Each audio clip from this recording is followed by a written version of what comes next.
Welcome back, guys, to another cryptocurrency news article. Today's article comes from the Bitcoinist, and this is on how crypto exchanges are handling the bear market from Bitrue CMO. So let's go over this and see what's happening. Like, how are they surviving, or what are they doing?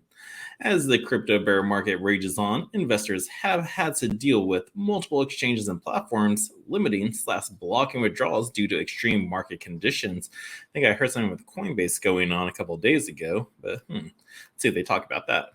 But this is why we have reached out to Adam O'Neill, CMO at Bitrue. In the interview, O'Neill gives us a rundown of what has led to these limited withdrawals and what crypto exchanges can do to survive the bear market.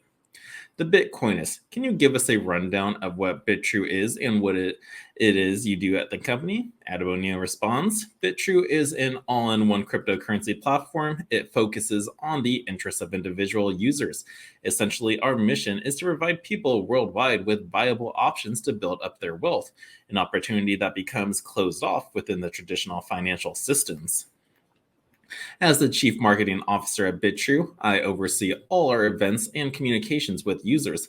Alongside my team, we launch 3 or 4 new events every day, be it new yield farming options presented to our users, some media analysis of coin trends, or a bunch of other content designed to give more context and information. On top of that, we hold AMA sessions with the founders of coin projects. And from the Bitcoinist now, the bear markets have ravaged the space recently. What are Bitrue and other exchanges doing to survive such market conditions?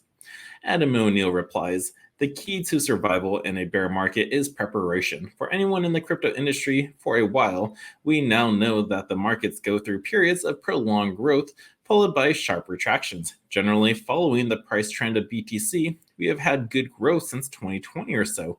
Still, only a fool can expect it to last forever. At Bitrue, we've been careful not to overextend ourselves. We minimize our exposure to risky debt and other factors that have killed off some of the big names in the last few months. Now, beyond that, the key to survival right now lies in business fundamentals. You listen to your customers and provide them with services or genuine value. For example, we've identified stablecoins and meme coins as the 2 most significant areas of customers' interest. So we're offering attractive investment rates on both. The Bitcoinist asks, we have seen a lot of platforms and exchanges limited withdrawals. What do you think this means for the future of crypto? Adam O'Neill responds, it's a very bad look for an industry that supposedly prides itself on decentralization and breaking away from the traditional financial systems. Ultimately, I don't believe this will have a long-term effect on the industry, though. The Bitcoinist asks, what factors lead these platforms to stop/limit withdrawals and some cryptocurrencies? Adam O'Neill replies, what is happening with these exchanges right now is essentially a bank run.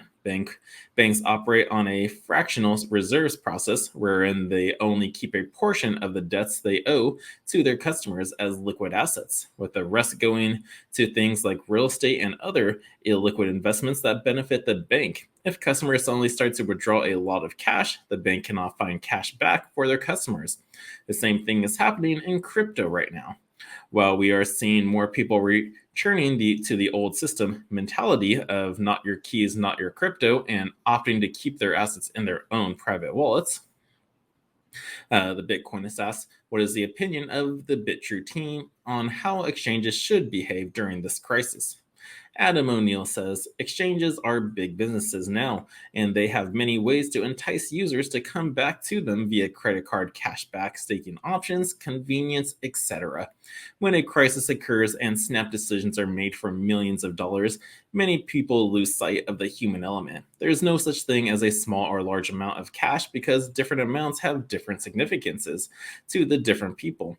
$100 may be nothing to one person, but to another, a $100 loss may mean that they got to go to bed hungry that night. If a crisis occurs, an exchange should think about minimizing the overall hardship their users base may suffer. It's not just about protecting value for stockholders. And of course, if a business wants to be taken seriously, it should also be doing everything that it can do to avoid entering into a crisis in the first place. Some things may be unavoidable, such as a natural disasters. Still, suppose we can attribute to the blame for an event directly to the business itself, e.g., overexposure to risk.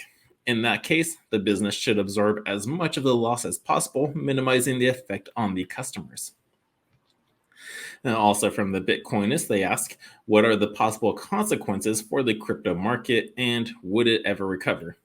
Adam O'Neill, the market operates on cycles, and while it can be challenging to be optimistic during the absolute bottom, we can look toward history for guidance towards the future. So true. I agree with that. Bitcoinists. Do you believe cryptocurrencies such as Bitcoin and Ethereum will ever reclaim their all-time high? Will the crypto market cap rise above 3 trillion again? And Adam O'Neill replies, how many times have we seen Bitcoin crash? How many times has it been declared dead by the media? And yet each time it reaches a new all-time high. A couple months or years later, what evidence is there to say that this cycle has been broken? So, yep, none right there. But no, we've been told that the system has been dead for so long. It's crashing. There's been many times. But again, Bitcoin, Ethereum, and cryptos, they bounce right back. And then those people go, oh, it's going to crash again. And that time we'll be dead. But some people just won't get it. But yeah, as long as you can follow the cycles, understand this, it's a very beneficial area to be. And then, yes, so this was a really nice, I wouldn't say article, but this was a nice interview that the Bitcoinist did with the Bitrue CMO. So thank you for doing that and reiterating it for us. So I hope you guys liked this article. If so, smash that thumbs up, subscribe to the channel, and until next time, the Crypto Sherpa is out.